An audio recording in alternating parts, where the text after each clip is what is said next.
Magandang araw mga bata! Welcome Grade 1 learners! Ako nga pala si Teacher Evelyn. Ang paksa natin sa araw na ito ay magkumpara ng mga bilang hanggang 100 gamit ang mga wastong simbolo na mas marami, mas kaunti at magkapareho. Ang paghahambing ng mga bilang mula 1 hanggang 100 ay ginagamitan ng simbolo para makita na mas marami, mas kaunti at magkaparehong bilang. Pagkatapos ng araling ito, ikaw ay inaasahang mapaghahambing ang mga bilang 1 hanggang 100 gamit ang mga wastong simbolong mas marami, mas kaunti at magkapareho. Basahin natin mga bata, mas marami. Mas kaunti. Magkapareho. Ang tatlong salitang iyan ay ginagamit natin sa paghambing. Ating pagmasdan ang nasa loob ng kahon. Ang tawag natin dyan ay mga simbolo ng paghahambing. Ulitin ko mga bata, ang laman na nasa loob ng kahon, ang tawag natin dyan ay simbolo ng paghahambing. Tingnan natin ang pangkat A at pangkat B. Atin silang paghambingin. Sa pangkat A ay merong ilang mga candies. Ating bilangin. 1, 2, 3, 4, 5, 6. 6 na candy. Sa ikalawang pangkat naman ay mayroong ilang candy. Ating bilangin. 1, 2, 3, 4. 4 na candy. Ang 6 na candy ay mas marami kaysa 4 na candy. Ang simbolong gagamitin natin para mapaghambing ang bilang ay ito. 6 na candy, mas marami sa 4 na candy. Pagkumparahin natin ang pangkat A ng mansanas sa pangkat B ng mansanas. Ating bilangin ang pangkat A. 1, 2, 3, 4, 5, 6. 6 na mansanas mula sa pangkat A. Sa pangkat B naman, ating bilangin. 1, 2, 3, 4, 5, 6, 7, 8, 9, 10. 10 mansanas mula sa pangkat B. Ang 6 na mansanas ay mas kaunti kaysa 10 mansanas. Kaya ang simbolo natin gagamitin ay ito. Doon siya nakabuka o nakaharap sa pangkat B dahil ang pangkat B ay mas marami. Kaya ang 6 ay mas kaunti kaysa 10.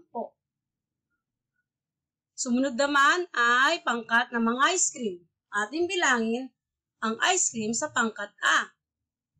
1, 2, 3, 4, 5, 6, 7, 8. Meron tayong 8 ice cream sa pangkat A. Sa pangkat B naman, 1, 2, 3, 4, 5, 6, 7, 8. 8 ice cream din sa pangkat B. Ating pagkumparahin. Ang 8 ay magkapareho sa 8. Kaya ang ating simbolong gagamitin ay yan. 8 ay magkapareho sa 8. Naintindihan ba mga bata?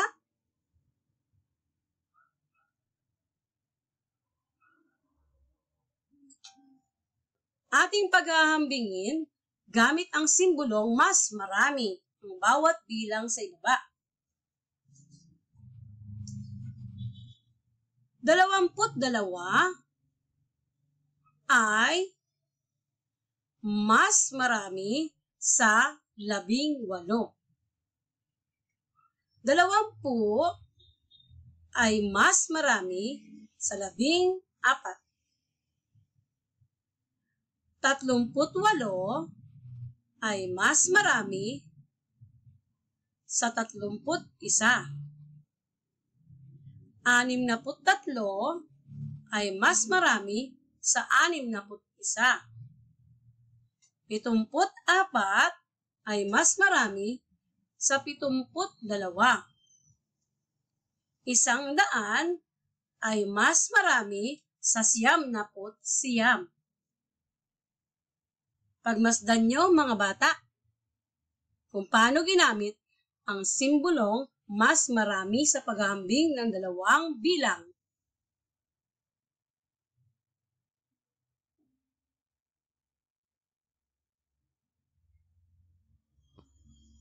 Paghahambing gamit ang simbolong mas kaunti.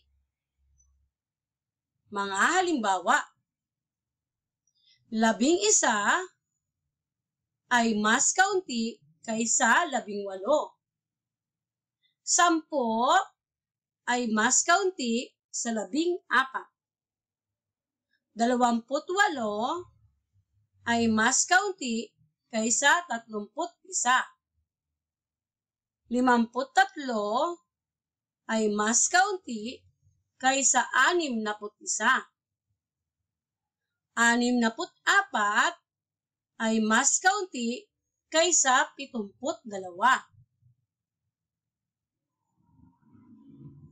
89 ay mas kaunti kaysa 99. Pagmasdan natin mga bata, ang simbolong mas kaunti. Tingnan natin kung paano ito pinagkumpara ang dalawang bilang.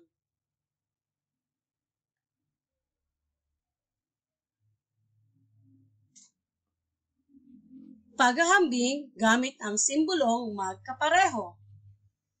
Mga halimbawa, 18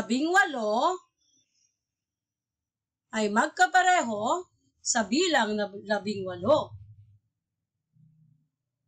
14 ay magkapareho sa bilang na 14. 31 ay magkapareho sa bilang na 31. 61 ay magkapareho sa bilang na 61. 72 ay magkapareho sa bilang na 72. 100 ay magkapareho sa bilang na 100. Kapag sinabi nating magkapareho, ibig sabihin walang mas marami at walang mas kaunti sa dalawang bilang na pinagkukumpara. Naunawaan ba mga bata? Ngayon ating sagutan.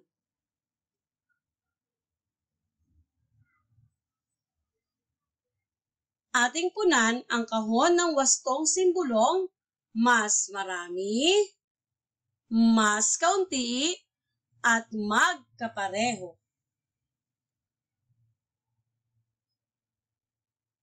Ang 12 ay mas kaunti kaysa 18. Magaling mga bata. Sa ikalawa, ang 20 ay mas marami kaysa 14. Mahusay mga bata. Ang 31 ay magkapareho sa bilang na 31. Ang 23 ay mas kaunti kaysa 29. Ang 71 ay mas marami kaysa 55. Ang 100 ay magkapareho sa bilang na 100. Okay, magaling mga bata. At naunawaan nyo ang ating pinag-aaralan gamit ang simbolong mas marami, mas kaunti, at magkapareho. Tandaan natin mga bata, sa paghahambing ng mga bilang mula 1 hanggang 100 ay ginagamit ang simbolong mas marami, mas kaunti, at magkapareho.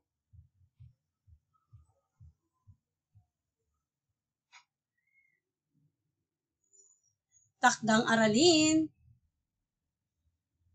Piliin at isulat ang letra ng tamang sagot. Isulat ito sa inyong kwaderno.